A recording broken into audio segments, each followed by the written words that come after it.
chers sénateurs, bonsoir. Bonsoir, je suis très heureux de vous retrouver ce soir au 15 décembre, c'est un dimanche.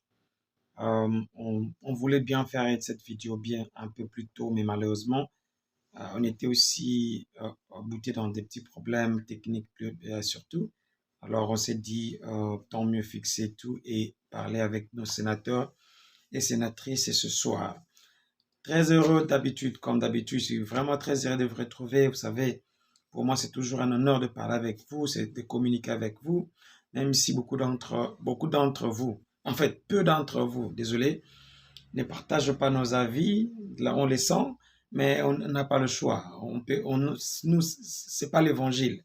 Donc ça veut dire, on n'est pas obligé de mettre tout le monde d'accord, mais du moins on partage, on commente l'actualité. Comment aujourd'hui l'actualité est vraiment dominée par le sommet de Luanda. Permettez-moi, je vais plus passer mon temps à faire des analyses et en même moment, à la fin, je vais aussi proposer, parce qu'on s'est dit, c'est trop, sincèrement, je vous dis la vérité.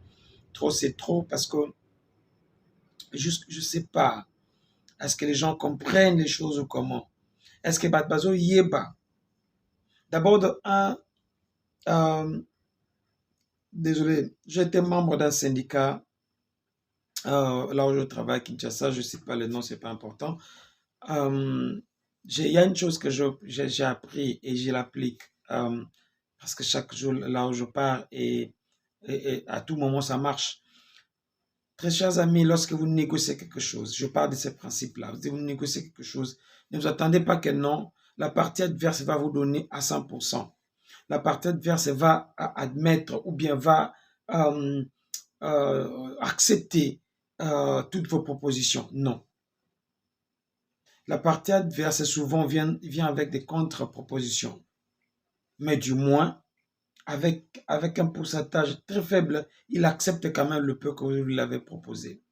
Donc, comment, lorsqu'on part négocier, c'est que la partie adverse vous propose, ou si ça joint vos idées ou carrément vos revendications, acceptez ça d'abord. Mettez ça dans vos actifs et continuez à faire la lutte. Ça, ce sont des principes que j'ai appris en tant que syndicat à l'époque. Mais parlons du contexte que nous parlons maintenant. Désolé pour la tautologie. Le contexte de la RDC. Mais jusqu'à quand je mets mes mains comme ça, c'est parce que ça me fait mal. Jusqu'à quand est-ce que M. Félix va comprendre qu'il est zéro dans la diplomatie? Zéro. D'ailleurs, c'est même pas zéro, il est dans le moins dans la diplomatie. Il connaît absolument rien. Tout ce qu'il est en train d'entreprendre ou il est en train de faire, c'est voué à l'échec total. Ça veut dire qu'il n'est pas la personne appropriée à la tête de ces pays. Beaucoup me critiquent, beaucoup me disent ce qu'ils veulent dire, mais je le dis et je le répète, ce n'est pas la personne appropriée. Monsieur Tshilombo, c'est aujourd'hui que vous voulez rencontrer Kagame.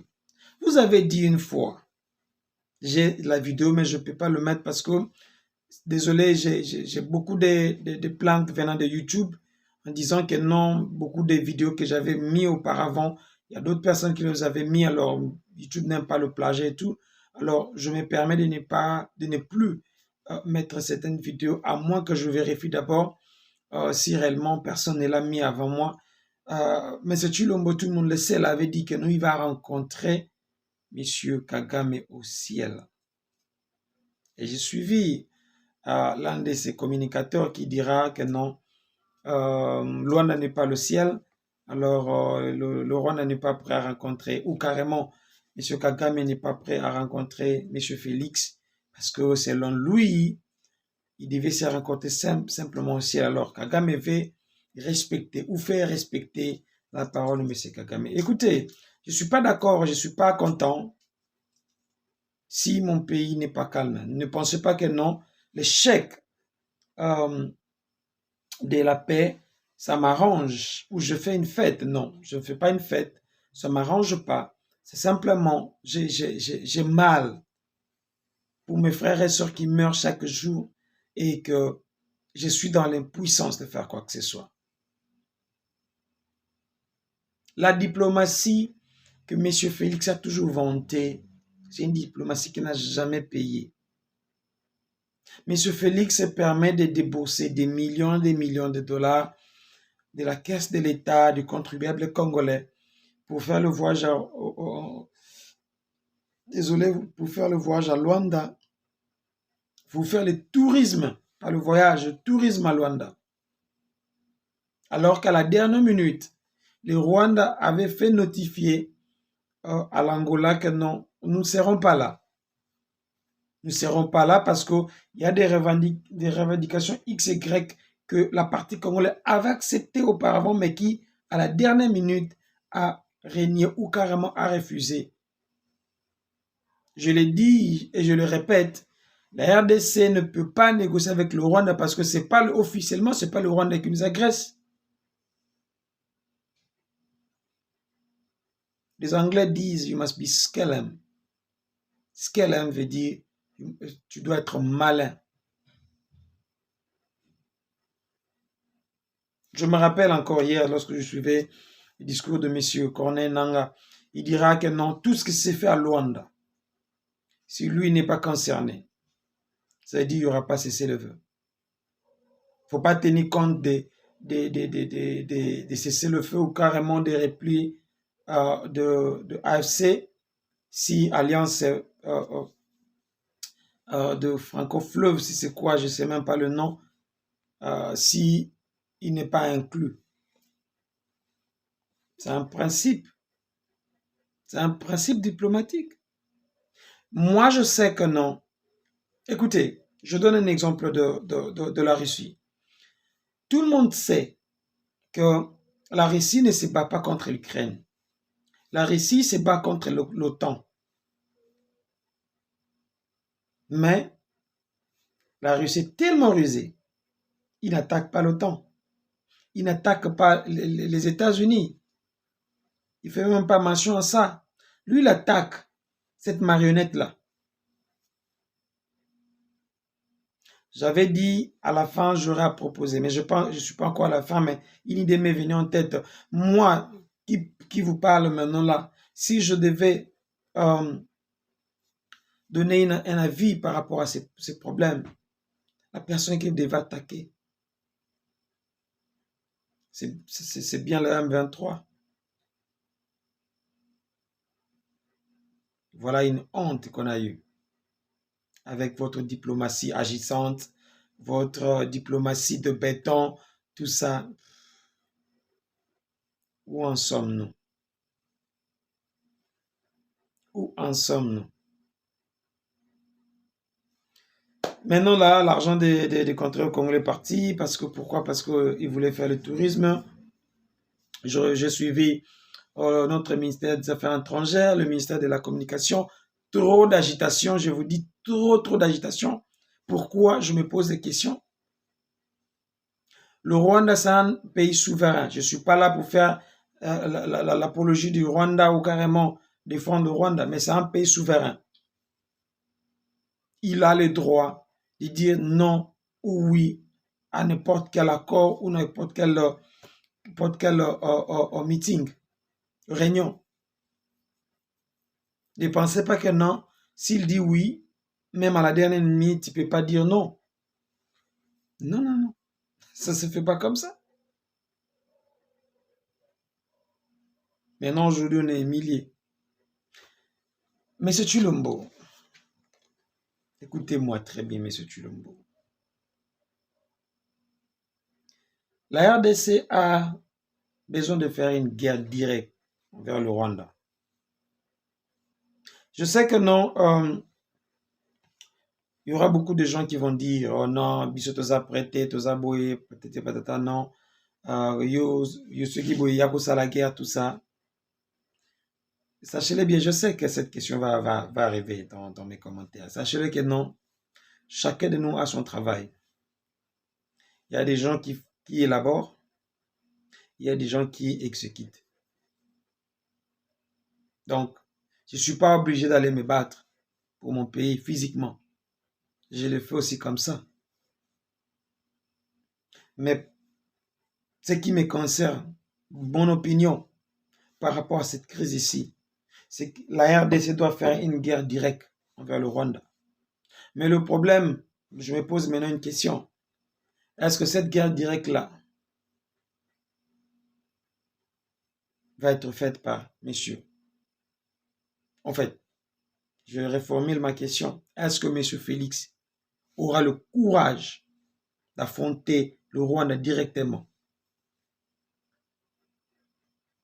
Aussi longtemps qu'on n'aura pas fait une guerre contre le Rwanda, il n'y aura pas la paix dans notre pays. Les Occidentaux nous pillent derrière le Rwanda. L'unique moyen pour eux de stopper ou d'avoir peur, c'est d'attaquer le Rwanda. Comme ça, lorsque le Rwanda va se sentir menacé, c'est à ce moment-là qu'il va maintenant stopper d'être marionnette.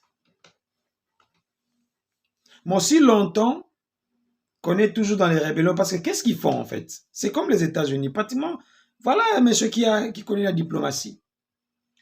Il ne veut pas se battre dans son sol, dans son territoire. Il crée des petits groupes de rébellion et il les envoie dans votre pays. Comme ça, le désordre, c'est en RDC, pas au Rwanda. Voilà la diplomatie. Voilà la stratégie. Qu'en réalité, le camp congolais devait avoir.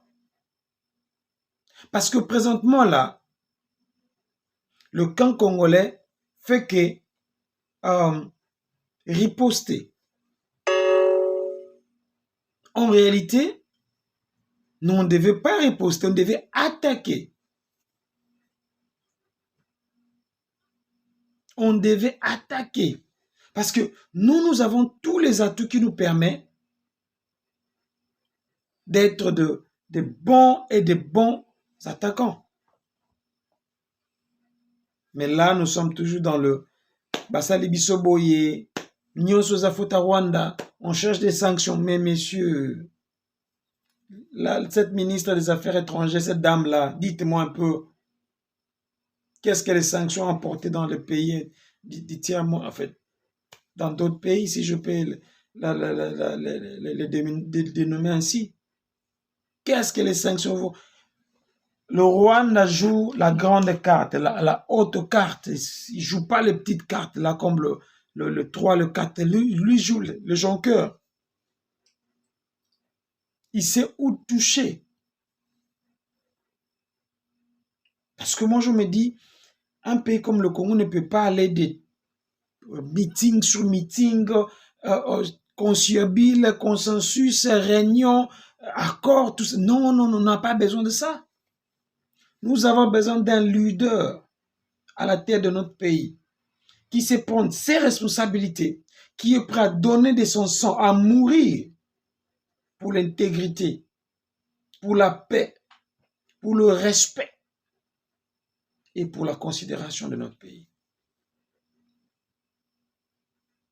À tous ceux qui viennent là des opportunistes, ce qui les importe, c'est de rester au pouvoir. Tout ce qui se passe au pays, ça ne me concerne pas. On vous dit sincèrement, vous n'avez pas votre place. Vous n'êtes pas les bienvenus dans notre pays. En conclusion, ou bien en grosso modo, comme vous les aimez bien, Bolinkolo français, Mingi, mais Bloa Malongezate. La réunion de Luanda, c'est un échec total pour la RDC. Ce n'est pas un échec pour le Rwanda. Vous parlez en termes de... pour constater le forfait dont on doit être sur le terrain. Papa, ça, ce n'est pas le football. Ça, c'est la diplomatie qui n'est pas proche du sport. La haute diplomatie, je vous dis. Et dans chaque diplomatie, il y a ce qu'on appelle le body language. Les body language qui vous montrent que non, je fais ça pour ça.